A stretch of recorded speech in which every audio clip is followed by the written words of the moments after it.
Hello, ladies and gentlemen. This is the Russinize Your Day show, where we take politics and ruin its self-esteem. I'm your host, Russ.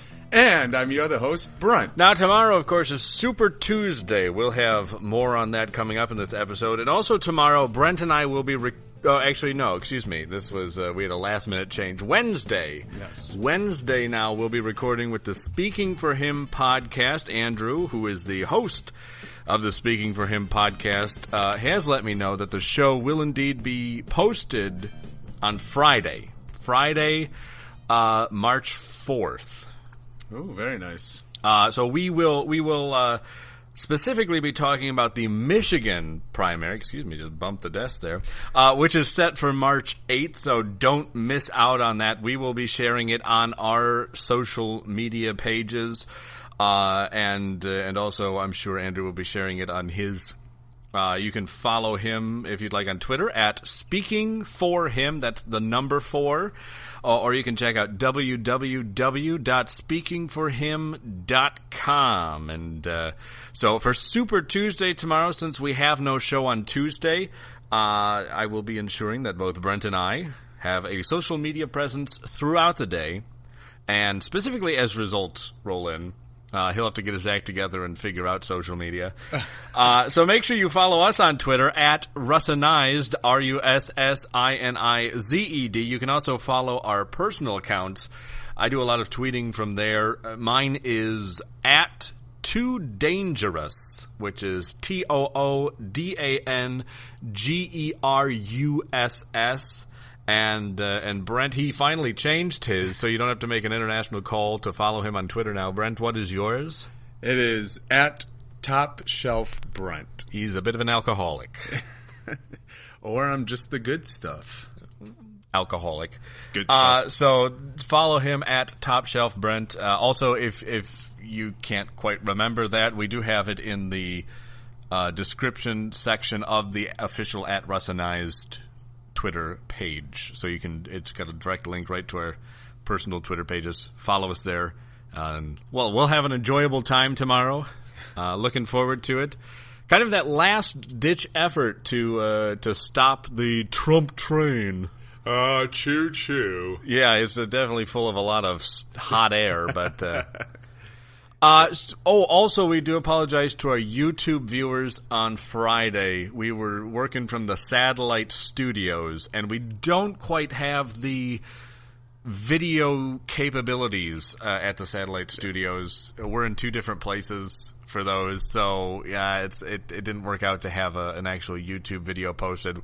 Once we kind of get more into that, so subscribe though, and you by subscribing will help us get to a place where we can afford to have video equipment in our satellite studios. So subscribe. There you go. And that you get all this. Yeah, this is what you get. What? Yeah. Huh? We just went to the gym, both not together. Yeah, we didn't go to the gym. That's weird because I showered. Thanks for not. You're welcome. I can smell it's just you. my musk. It's something. We do have a great... this is great news. Joyous news here from the Russinize Your Day show. Brent has a new phone case. The little missus let him off the leash long enough for him to get on the old Amazon. And... don't put it down. You have your... Now we're going to have Blake, our producer. He's going to have to blur out the logo now. Oh. There.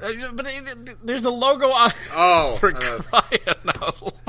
You're talking about the phone. I thought you were talking about the phone case. Well, there's both. But you've talked about my phone. Everybody knows what kind of phone I have. I have one of the best phones. Well, no, you have. We've addressed it. You have an iPhone, which we're allowed to talk about it. Just I don't think they want their logo. But I don't know why not. We've been very supportive of them in their fight of the federal government on this whole privacy issue. So I think we just should saying, Apple.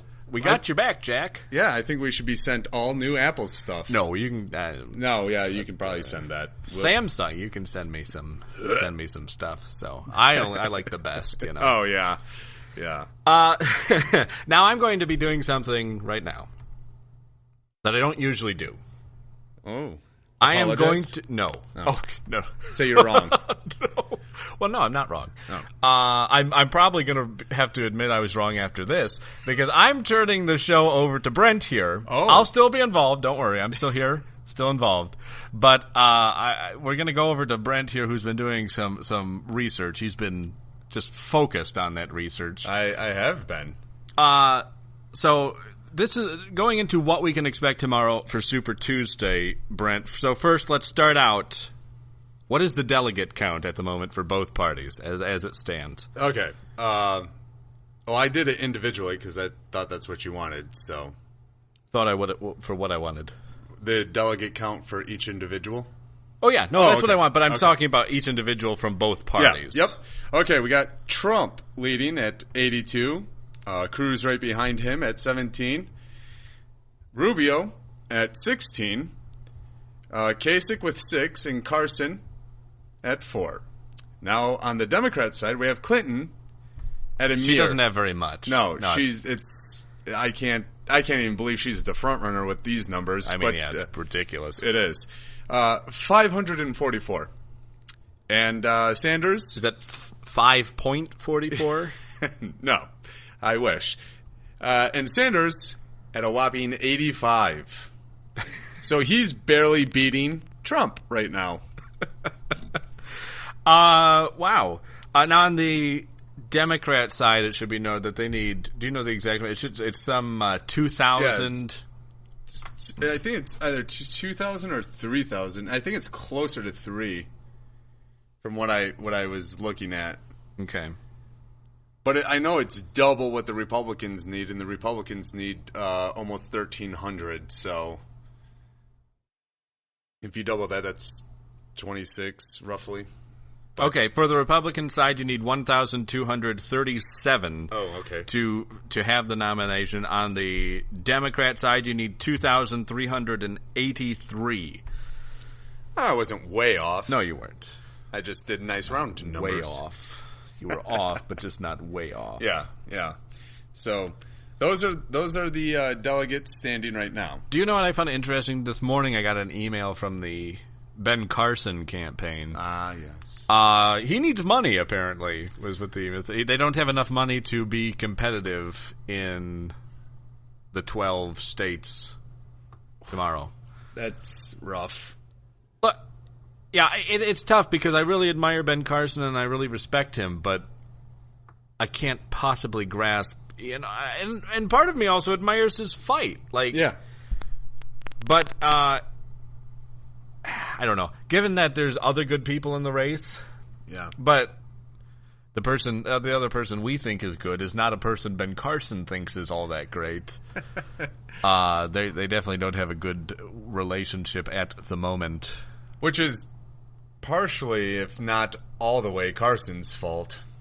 But we've discussed that. We have. So. All right, so this is an obvious question, Okay. Brent, but what states are voting Super Tuesday? All right. Let me see if I can't tackle that for you. On the Republican side, Alabama, Alaska, Arkansas, Georgia, Massachusetts, Minnesota, Oklahoma, where the Win comes. yes, Tennessee, Texas, Vermont, and Virginia. And on the Democrat side, you have Alabama, Arkansas, Colorado, Georgia, Massachusetts, Minnesota, Oklahoma with a win, and Tennessee, Texas, Vermont, and Virginia. Thank you. Let's get a little You're working of the musical Oklahoma. You're welcome. Thank you, Rogers and Hammerstein. So now list them off a little bit slower here. Let's Okay. So the Republican side. For the Republican side, we have Alabama, Alaska, Arkansas, Georgia, Massachusetts, Minnesota, Oklahoma, Tennessee, Texas, Vermont, and Virginia. Okay. And really the only difference between the Republican and the Democrats is the Democrats have Colorado. Okay, that's what I actually was looking. Wait, so do they have 13 for Super Tuesday, or do they both have 12? It looks like they both have 11. 11? Yeah, 11, because Alaska is not in with the Democrats. So the Republicans have Alaska. The Democrats have Colorado. Are we missing a state then? Because I thought there were 12. I looked it up many times in many different spots, and that's what I found. Well, I don't necessarily doubt you, but I could have sworn I've been hearing 12 states. So have I, and that kind of boggled my mind. But I was like, oh, I only count 11, so maybe everybody's misspoken. Yeah, we'll go with misspeaking. So I guess Alaska is going with the Republicans, and Colorado is in the spot of Alaska for the Democrats. So okay, I think that's the difference right there. As far as Super Tuesday goes, I mean, of course, I can't wait to see how Sanders does in Vermont, because that's his home state. So I wonder if Clinton will mop up that state with Sanders. Yeah, she kind of crushed him in South Carolina. Yeah, and I think crush is being polite. It is. Well, originally, because I had sent you a text when that happened, but that was also when there was still a chance that he could gain some more, but no, he's stuck. It was basically 75-25 split. Yeah. She beat him by 50 points. And you know what? When we were doing the poll episodes, I kept pointing out how much of a big lead she had in the beginning at 50 or 60 points, and South Carolina came back with that 50, and she completely destroyed Bernie Sanders, which everybody was saying, yeah, she's going to, because that's her state or that's her firewall. I'm like, okay. And her husband was the first black president. So. There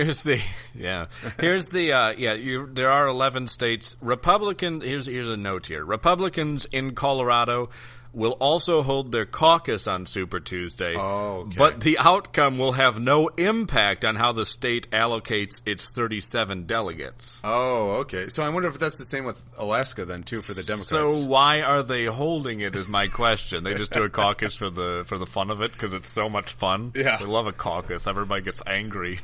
What's caucus? And also Wyoming Republicans have a long nominating process because the normal nominating process in itself is just way too short and easy that Wyoming Republicans have to just really stretch it out. Well, I think, in all fairness, Wyoming is very vast, and there's a lot of people that live out in the country, so they need to bring them all in. Well, let's. It starts with precinct caucuses on Super Tuesday, but doesn't wrap up until the state party convention in April. Okay, that's far too long. Long time they got to get the people bust in from all parts of the state. So they start it now. It goes until April. Yeah. Does anybody work in Wyoming is what I'd like to know. Do they? Well, in all fairness, there are probably some cattle ranchers out there that are moving some herds, so... Oh, that's true. So this is probably the chance for all of them to come into town with their cattle, and it's just a big giant cattle auction that they just happen to pick who they want to represent them in November. And they get to see electricity and indoor plumbing for the first time. Oh, yeah. It's like the World's Fair in Wyoming. Yeah, there. it's like Little Prairie meets this big city. Yeah, that's a great movie. Little Caucus on the Prairie. That's our new.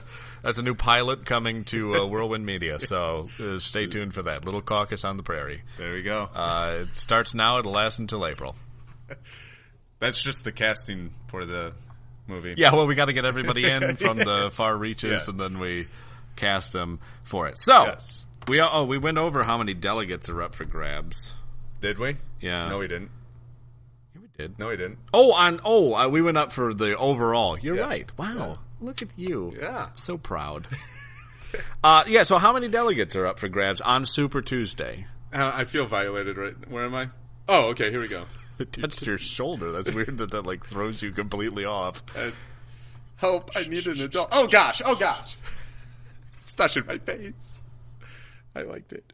Delegates for the Republicans, 595. Okay. 595. And for the Democrats, 859. Wow. Okay, so there's a lot of delegates up for grabs. Yep. Potentially, if somebody were to take all of them, that would get them halfway there. I mean, I think if they took half of them, or if they took all of them, they would be basically set to be the nominee. Yeah, which is terrifying, but yeah. Well, places like Texas, they have a lot of delegates up for grabs. They do. And we had talked about this before we went on the air, but one of the other questions was what states are winner take all? I was going to say in Super Tuesday, there are no winner take all states. Yeah, there's some interesting ones like Alabama. From what I understand, there's a 20% threshold you have to cross to get any delegates. Right. So in theory, it could be winner state all if only one person crosses the 20% threshold. Texas is winner take all if you cross 50% of the vote. Yep. So there are some potential there. Ted Cruz is polling very well in Texas at the moment. He does hold mostly double-digit leads in the polls over Donald Trump in Texas, except for that one poll that Trump found. I'm tied. Yeah, well, yeah, and of course it's funny because if somebody were to mention, and I once retweeted an outlier poll that showed Trump behind nationally, and Trump supporters just went crazy. Right on schedule. Yeah, and so I have to laugh because it's like if Cruz supporters did to Trump with that poll what Trump supporters does to anybody else, it would be it'd be a lot of mean world out there. There would be some talk. Yeah, but it is interesting because it's just like he goes and touts this one poll in between his time of threatening the First Amendment, of course. Oh yeah. Yeah, we can't have the First Amendment. Watch out, news media, if you say anything critical of Trump. As we talked about polls, what are the polls kind of showing? They're kind of glistening right now. I just polished them, and the presidential polls, not the one at your the presidential day job. polls. Well, they are showing some interesting things. Do you want me to run? Thank you for. Do you want me to run through all of them descriptive. These polls are from Sunday, February 28th. Tennessee, Trump plus 18. Okay. Clinton in Tennessee is plus 26. Texas, Cruz is plus 13. Yeah. Clinton is plus 21 in Texas. These are the Real Clear Politics average of all the polls, correct? Yep. Yes. Georgia, Trump is plus 7. Clinton is plus 34. Virginia, Trump is plus 13. No surprise with that establishment state. Virginia, Clinton in Virginia is plus 20. Okay, I already did Texas. I don't get why they repeated. They repeated a couple of these. Massachusetts, it looks like Clinton is plus 8, but they don't really have anything. Massachusetts for Republicans is Trump plus 23. That's what Real Clear Politics has. Okay. Well, it kind of gives us the picture there. Right now, Trump is doing very well in, I'd say, a majority of the states. Right. I found it interesting. I was reading an article, I think it was off of National Review, and there was somebody talking about the Cruz Rubio, how after Cruz lost in South Carolina, all of a sudden Cruz supporters were looking at Rubio as their savior. And I was thinking, wait a second, Cruz has actually won a state. He won a state. He won Iowa. Yep. He came third in New Hampshire, which nobody expected. Right. Yes, he didn't do so well in South Carolina, but he was expected to do very well. But you can't deny what happened in the first couple states. It doesn't make any sense to me that they would look at Rubio, who hasn't won a single state and who placed behind Cruz in New Hampshire. Right.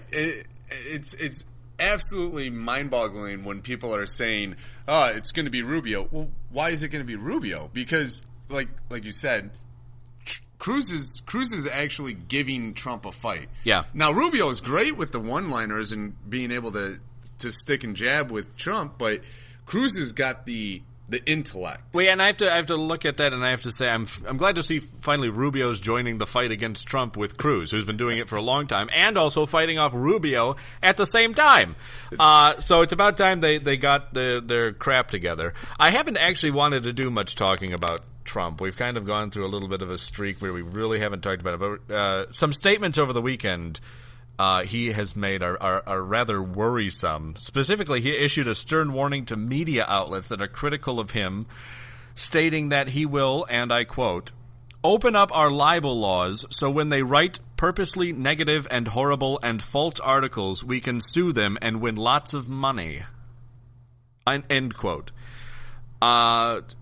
Every freedom we hold dear is on the line if our choice is between Hillary Clinton and one of her donors, Donald Trump. Trump will attack free speech. He will attack the Second Amendment and every other freedom by appointing radical progressive judges. And what they can't dismantle, he will dismantle himself with the unprecedented power that's been handed to the presidency by this current president and his phone and his pen. I mean, I have a phone and pen, too. I can't make decisions like that.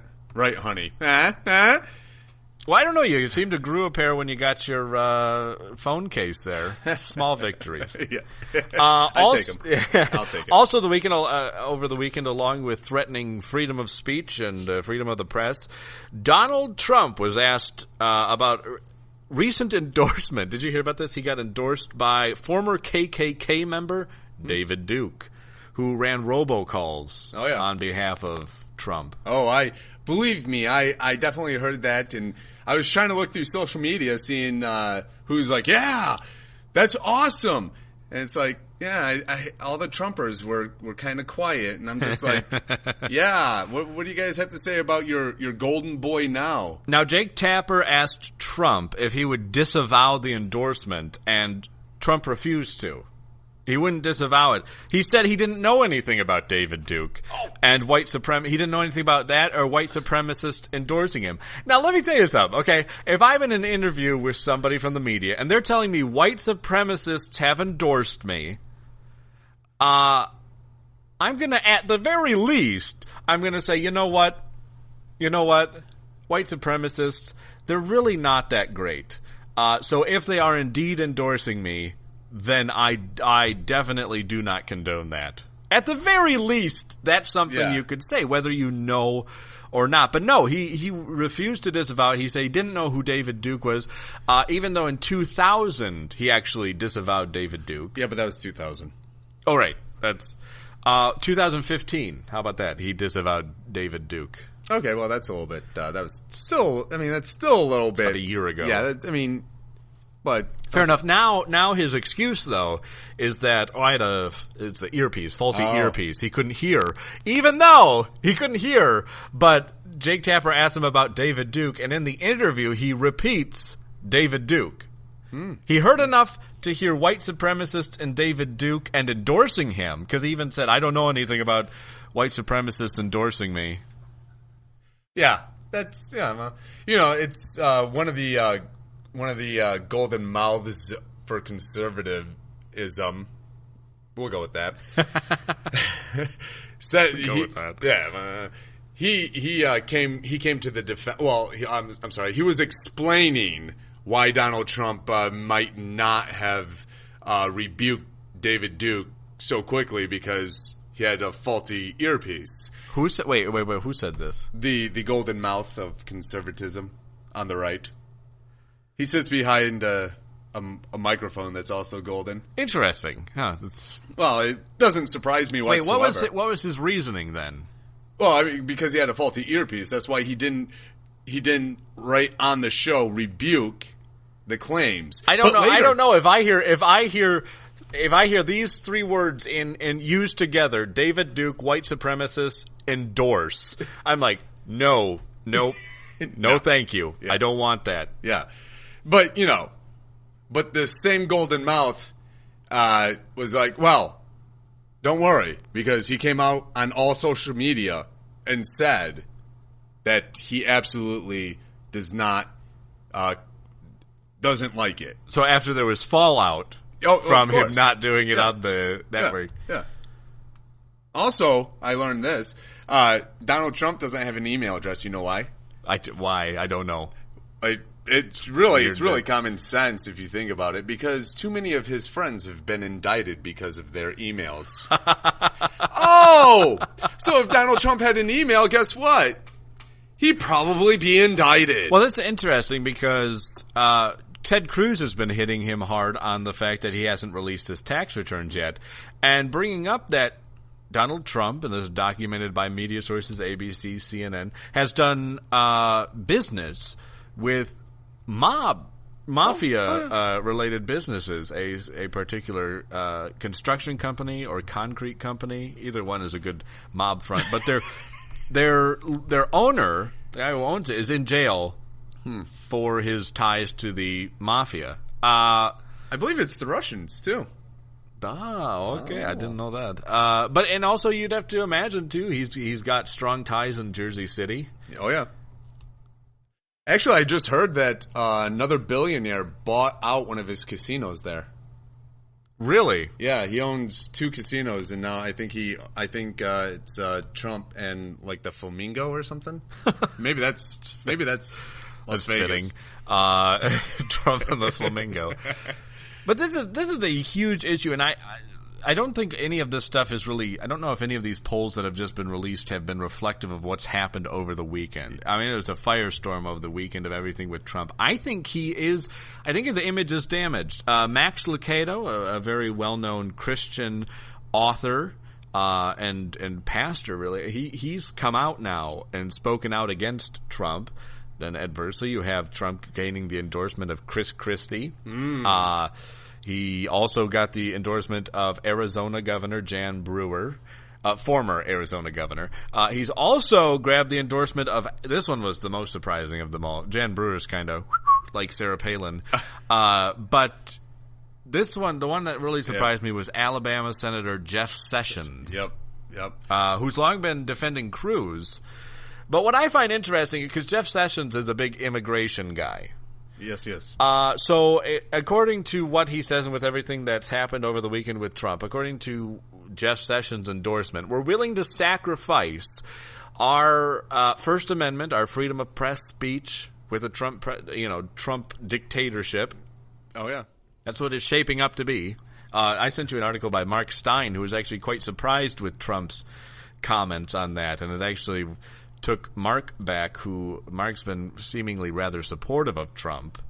Really? Should that surprise you? Oh my! It didn't surprise us. We've been on. I know, but I'm saying no. It's Stein. You'd think it wouldn't, but it's weird that when it's a weird world when you and I are making more sense in conservatism than the people who have been preaching it for decades. Yeah. You and I have been on the air now for not even a year yet together. I've been on for 3 years on my podcast.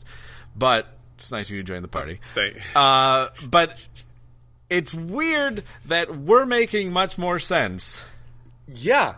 It really... We haven't been in this that long, folks. No, we haven't. We don't have near the experience of people like the gentleman with the golden EIB microphone or, any of the other ones out there. We don't have nearly as much experience, but we seem to be the only ones getting it. Yeah. It's very weird, too, because when you listen to you listen to these guys, these talk heads, and they're talking about, they might not be endorsing Trump, but they're talking about him in a way that, like, it sounds like they're endorsing him, but they're like defending him. It pulls from the analyzing perspective, but they're really hurting their credibility by not strongly going after the crap and garbage he says. Like, and I quote, "Open up our libel laws so when they write purposely negative and horrible and false articles, we can sue them and win lots of money." Yeah. So a president who's going to strengthen libel laws so that nobody can speak out against him. And he's not even talking false things. He does mention false things, but he also just mentions negative and horrible things. If they say anything negative or quote-unquote who gets to deem that the things that are said are horrible? But it's absolutely crazy. It's absolutely crazy. You're gonna defend this guy? Why? Because you wear his tie on TV when you're doing your show on Fox? You got to be kidding me. Yeah, it doesn't make any sense. Folks, make sure to follow the show on Twitter at Russinized, Russinized. Look us up on Facebook. Just search for Russinize Your Day. We're also on Google+. If you want us on the go, you can find the Russinize Your Day show on iTunes, Stitcher, and Google Play Music. Please go and rate and review us on iTunes. It helps us greatly. I'd like to give a big thank you. Thank you to our listeners. You've responded, and we've received very good feedback on the direction the Russinize Your Day show is going. And we'll be continuing to bring you our own brand of humor and information on all things politics, taking the place of those in conservative media that have surrendered their role. So we'll be back Wednesday with an all-new episode where we'll be bringing you our post-Super Tuesday coverage. So this has been the Russinize Your Day show on the WHRL network and RowanMedia.com. Check them out. New projects coming soon. Thanks for listening. I'm your host, Russ. And I'm Brent.